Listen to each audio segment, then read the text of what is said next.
Bonjour à tous, bienvenue dans cette nouvelle vidéo. Alors aujourd'hui, j'attaque l'assainissement, la fosse septique. Je vais te montrer un petit peu, j'ai pas le plan là de ma fosse. Mais quand tu achètes une fosse, parce que c'est moi qui la pose, quand tu achètes une fosse, on te fournit un plan. Grossièrement, je me suis refait un plan du trou que j'ai à faire. Donc si tu veux ma fosse, tu verras tout ça en détail après. J'ai ma fosse qui est ici, j'ai ma partie filtrante et puis j'ai une partie avec pompe d'enlevage ici. Donc grosso modo, il faut faire ce trou là par terre. Donc on va commencer à dégrossir. Là, j'ai un ami qui est venu avec sa petite pelle pour dégrossir. On va en emmener une plus grosse parce qu'il faut creuser à peu près entre 1,80 m et 2 m de profondeur. Donc je te donnerai plus de détails pour la suite. Allez, c'est parti!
Quoi?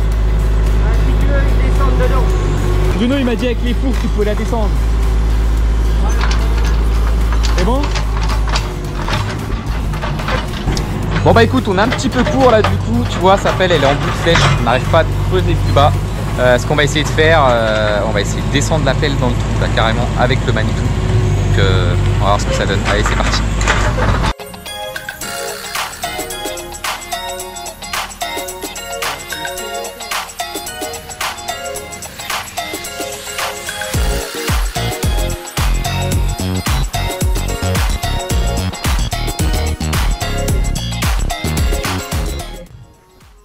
Bon bah voilà, on arrive au bout, on va pouvoir ressortir la pelle du coup et puis tout fignoler, tirer vraiment au niveau avec la règle et puis regarder s'il y a 2-3 coups de pelle manuelle à remettre.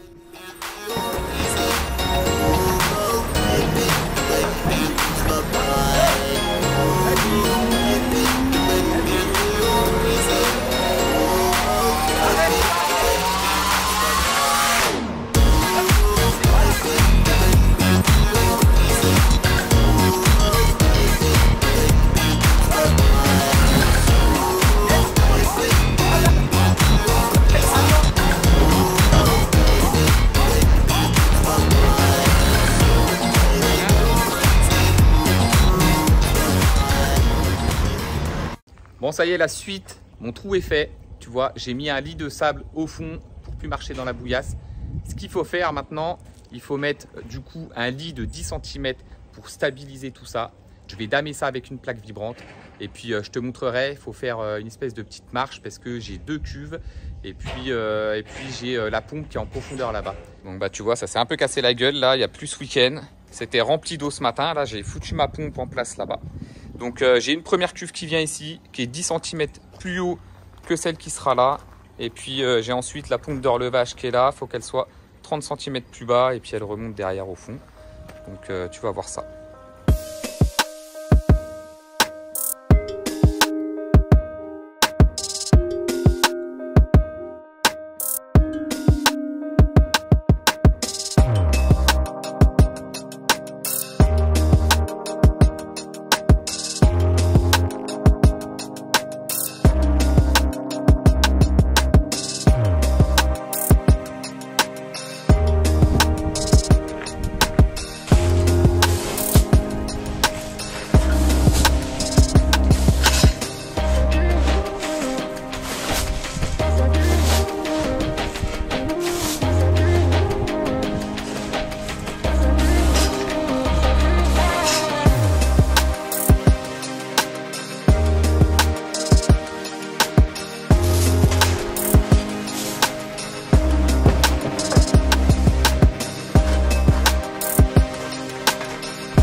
vais faire une présentation à blanc là, de tout mon circuit, voir comment il faut que je creuse et puis comment je vais pouvoir raccorder tout ça.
Bon, ça y est, elle est là, elle arrive. Hein.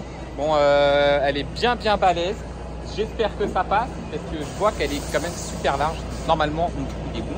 On va voir ça. Je finis juste de niveler, donc je me dépêche, je suis en retard. Et puis, on contre ça.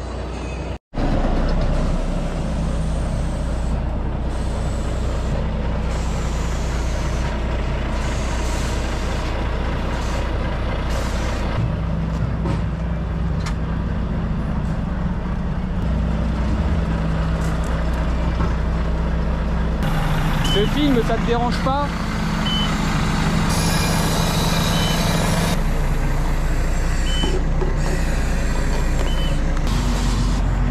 Bon voilà, il faut au moins tout ça. Hein. Donc une première cuve de 6000 litres, ça c'est la fosse du coup. Ensuite, tu as la partie filtration derrière, donc c'est la deuxième cuve, elle fait 4000 litres. Et tout au fond, tu as la pompe de relevage pour relever les eaux propres. J'ai le mec de chez Eloi qui arrive, il va tout nous expliquer en détail. C'est parti.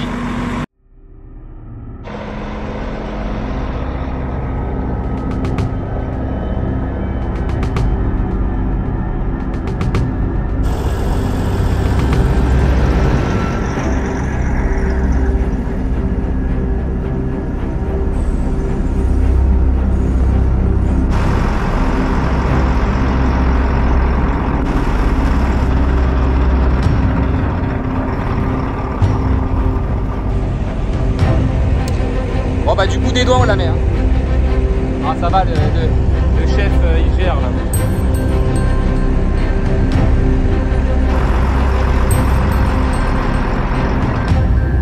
Par à gauche.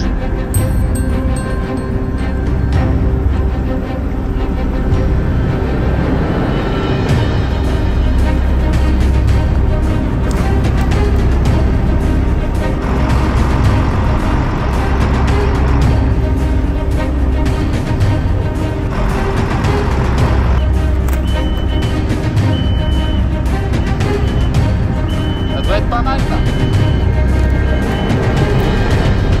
Elle est coincée là non? Elle est posée.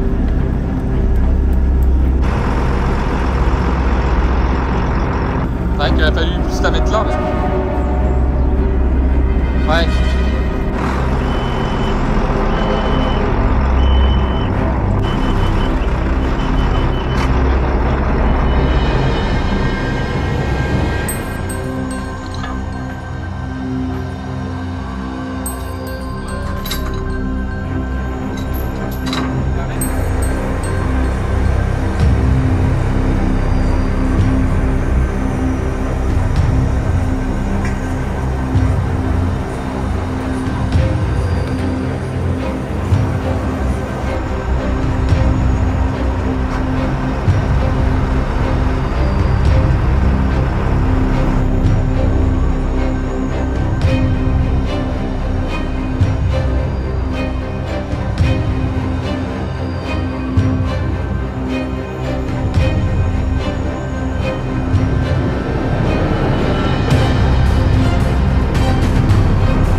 niveau là-dessus.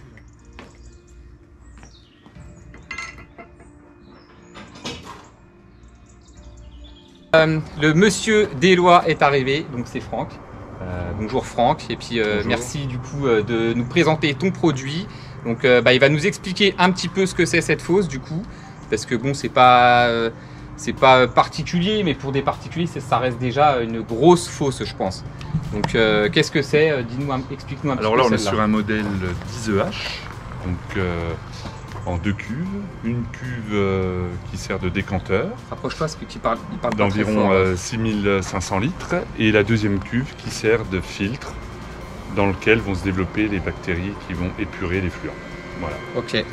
La première cuve, c'est là où arrivent du coup les eaux sales. Elles se décantent un petit peu dedans. Elle décante. Ok. Voilà. Elles ressortent là au niveau de... Alors on peut aller voir l'intérieur. Ouais, tiens. Donc c'est très intéressant, c'est la première fosse que je vois, que je fais. Alors ici on a l'arrivée centrale des eaux usées avec le Qui arrive ici. déflecteur. Ok. Et sur la droite, on a le départ de la ventilation secondaire, donc qui Ok. est à remonter au fêtage de l'habitation. Ventilation haute. Voilà. Ok.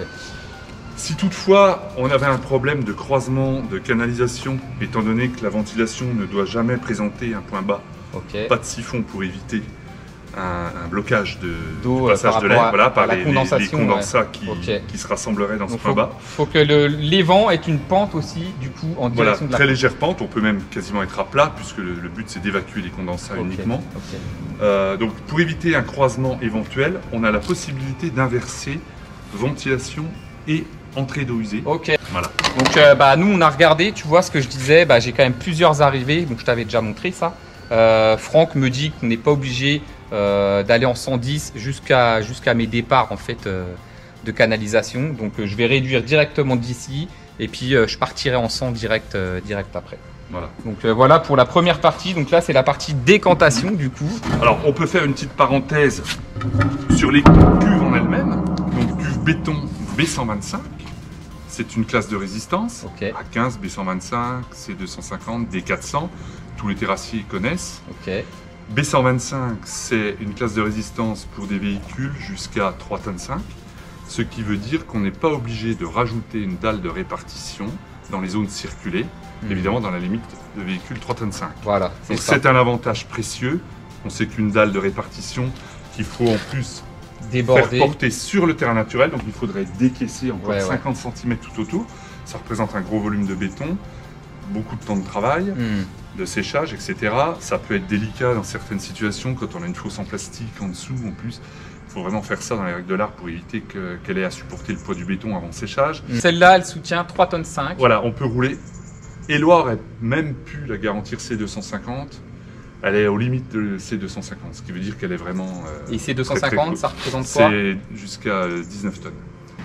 Bon, Éloire, nous sommes les seuls à faire du B125. Il y a d'autres fabricants évidemment qui font des cuves béton, mais elles sont à protéger comme une cuve en plastique. D'accord. Ouais. Ok. Donc là, c'est sûr qu'avec une cuve béton B125, par son propre poids déjà, il faut une certaine hauteur d'eau avant qu'elle commence à lever en l'imaginant vide et non remblayé. Donc avec le poids du remblai, on pourrait presque se passer de lestage. Et l'avantage de nos cuves béton, comme elles sont hyper costauds, le lestage peut se faire de manière rapide, donc économique, puisqu'il suffirait de remblayer en gravillon jusqu'à la hauteur du toit ou un peu plus bas, et de chapeauter l'ensemble par du béton posé en vrac. Bon voilà, avec ça, on évite tout ça. Donc c'est vraiment l'avantage. On va passer à la deuxième cuve du coup. Alors, on va finir quand même avant avec le décanteur, puisque là on a le pré-filtre, Ok. donc, qui est la pièce maîtresse du décanteur, puisque c'est au niveau de ce pré-filtre qui va retenir les matières flottantes. Ok. C'est la pièce qu'il faut surveiller et nettoyer 1 à 2 fois par an. On peut la nettoyer facilement intérieur-extérieur. On voit elle est lisse. Au fond du tube carré, on a une balance qui va, lorsque la cuve est pleine d'eau, va remonter instantanément pour obturer l'orifice de manière à éviter un relargage de matière dans le filtre qui viendrait à le colmater. Voilà. Donc c'est une sécurité, un accessoire de sécurité. On la voit bien la balle. Voilà. Et une fois qu'on a nettoyé le pré-filtre, on le repositionne et Clac. Les accessoires que l'on fournit, comme on est en 110, Ouais. c'est-à-dire un sachet d'accessoires. Ok. On verra le Là, on détail voit les après. réductions, ouais, on verra après. Ok. Voilà. Quand l'eau arrive ici, elle tombe. Déjà, la cuve a été posée d'aplomb. Hein, on a vérifié au niveau Ouais, sur le ouais, toit, elle est d'aplomb. Avec ce système, le répartiteur est à l'horizontale. Donc même une pose très légèrement bancale Ça peut se rattraper à ce niveau-là. rattrape avec Ok. le réglage du répartiteur. Hmm. Quand il sera plein, il va basculer et Ok, il va revenir en place. déverser. Alors cet objet, il est monté sur 2 roulements à billes de verre, donc totalement inoxydable. Donc on est sûr que dans le temps, ça va durer. durer. Quoi. Hmm. Et Parce que du coup, ça part dans chaque ça part dans tuyau. chacun des 4 tuyaux. Ok. Et les tuyaux, ils se déversent où après? Alors, À plusieurs endroits. Ils sont percés, ce qui fait que ça Ok. asperge. Ça fait une répartition Voilà, homogène. sur toute en fait. longueur, il y a des trous tous les 5 cm. Ok, d'accord.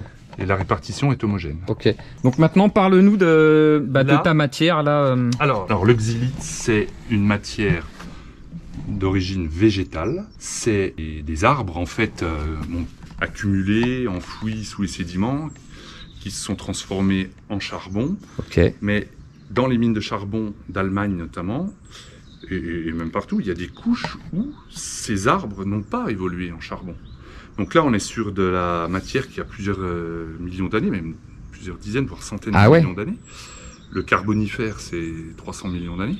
C'est de la matière totalement stérile, qui n'a aucune valeur énergétique. Et on voit que ça a toujours un aspect fibreux, comme du bois. Voilà. Ah ouais. Ah oui, oui. Et ça, On va voir. Et ça, c'est récolté où du coup? c'est du déchet, enfin, c'est du stérile, donc du déchet provenant des mines de charbon d'Allemagne. Et il y en a pour des décennies de stock. Ce matériau devient un excellent support pour le développement bactérien. Ok, bah écoute, c'est très clair.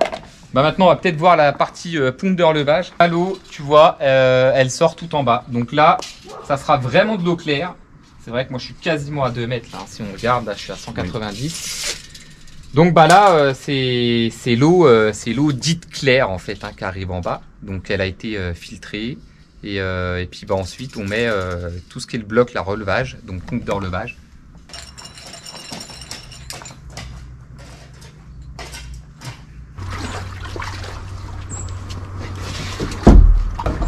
On emboîte bien Voilà. sous l'étanchéité. Moi, je suis bon, je suis emboîté. Voilà. Parce que ça, là, je suis bon ici. Hein. Je suis nickel. D'accord. On va repositionner Vas-y. la pompe en soulageant avec la corde. Voilà. Bien. Et puis c'est ça. Visser.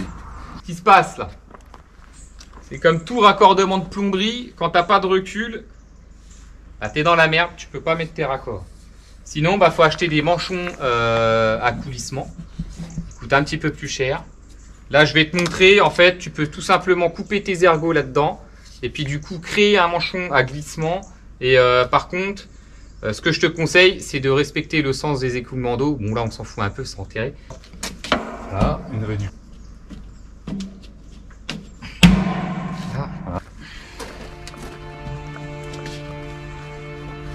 Et puis là, tout simplement, je vais prendre une lime à bois. T'as pas de chute? Non.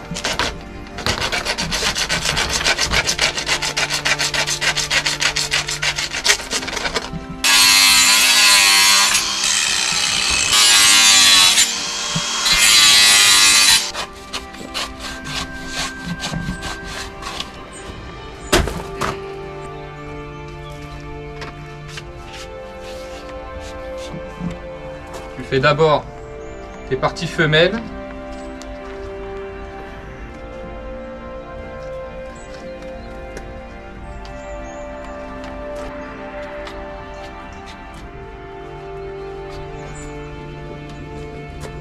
Voilà, on va mettre les deux. Ok. Là, je vais mettre ma colle sur cela. Tu vois pourquoi je t'ai dit de commencer là? Parce que ta colle, quand tu la pousses, quand tu fais ce système-là, ça te pousse toute ta colle. Et finalement, on l'a vu qu'on est dans le sens des écoulements d'eau. Même si on a moins de colle ici, il y a beaucoup moins de risques de fuite à ce niveau-là. C'est le clap de la fin. Bon bah voilà, je remercie Franck d'être venu. La marque Eloi, franchement, ça a l'air d'être de la bonne qualité. Je suis quand même bien content de ça. Et puis aussi, Eloi, c'est une marque qui travaille qu'avec des professionnels. Si tu es particulier, mais que tu travailles avec des terrassiers locaux qui ont l'habitude de faire ça, il se peut éventuellement que tu puisses acheter du coup un assainissement avec Eloi, mais en passant par ton terrassier. Faut pas oublier ça, parce que ce qu'ils veulent surtout, Eloi, c'est la qualité donc de pose, être certifié par un professionnel. Je suis toujours présent à la première pose d'un nouveau client, voire même au-delà. D'accord. Selon le modèle qui est posé, s'il ne l'a pas encore posé, même si c'est similaire, je vais venir pour l'assister. Ok. Voilà. Donc là, on voit vraiment le plus de la marque. Hein. Voilà. Dédié 100% à nos clients. Ok, donc c'est là qu'on reconnaît vraiment la qualité de la marque. Donc Eloi, vous travaillez où dans la France? Quelle région du coup? Alors Eloi est distribué sur toute la France par l'intermédiaire de 6 concessions.